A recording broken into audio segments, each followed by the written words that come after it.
దీంతో చెప్పది నా పిల్ల ఎట్లా చెప్తుంది చెప్పది.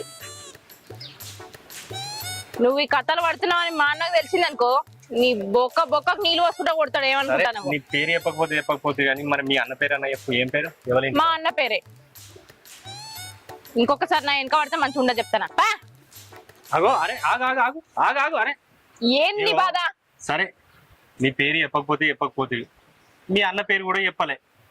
నా పేరు అయితే దాసు. నీకేం కావాలన్నా కూడా ఇట్లా చిటికే 5 నిమిషాలలో నీ పని అయిపోతుంది. మేము ఇప్పుడు నువ్వు చూసినావు కదా ఆ కట్టెలాడ్డలనే ఉంటాం. సరేనా? నాకే అవసరం రాదు నీతోని, అర్థమైందా? నా పనులు నేను చేసుకోగలను. అరే అత్తే చెప్పు పిల్ల. సరే వచ్చినప్పుడు యుద్ధం తీ పో. నేనుండగా అబ్బా గవర్ని జరగనిస్తానా అబ్బా. ఆహా